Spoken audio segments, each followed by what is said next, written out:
आपने उन्हें सुंदर कहा तो उन्होंने खाना बनाया, और डायन कहा तब भी उन्होंने बच्चे को गर्भ में रखकर खाना बनाया। फिर बच्चे को गोद में लेकर उन्होंने अपने सपनों के ठीक बीच में खाना बनाया।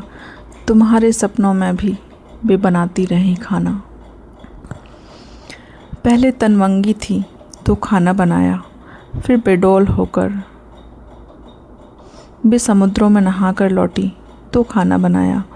सितारों को छूकर आई तब भी उन्होंने कई बार सिर्फ एक आलू एक प्याज से खाना बनाया, और कितनी ही बार सिर्फ अपने सब्र से।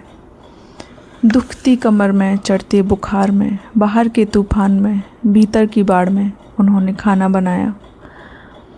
फिर बात्सल्य में भरकर उन्होंने उमंग कर खाना बनाया। आपने उनसे आधी रात में खाना बनवाया, ज्ञात अज्ञात स्त्रियों का उदाहरण पेश करते भी खाना बनवाया।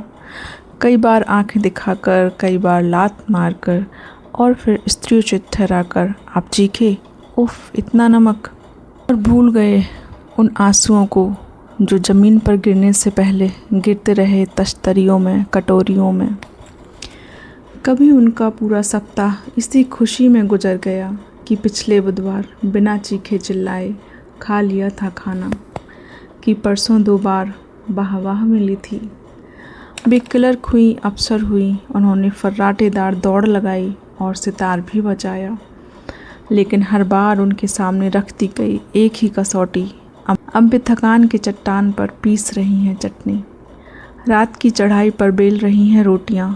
उनके गले से, पीठ से, उनके अंधेरों से रिस रहा है पसीना, रेले बह रहे हैं पिंडलियों तक, और वे कह रही हैं यह रोटी लो, यह गरम है। उनके तलुओं में जमा हो गया है खून, झुकने लगी है रीढ़, घुटनों पर दस्तक दे रहा है गठिया। आपने शायद ध्यान नहीं दिया, पिछले कई दिनों से उन्होंने बैठकर खाना बनाना शुरू कर दिया है, हालांकि उनसे ठीक तरह से अब बैठा भी नहीं जाता।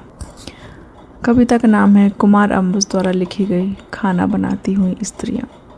Thank you.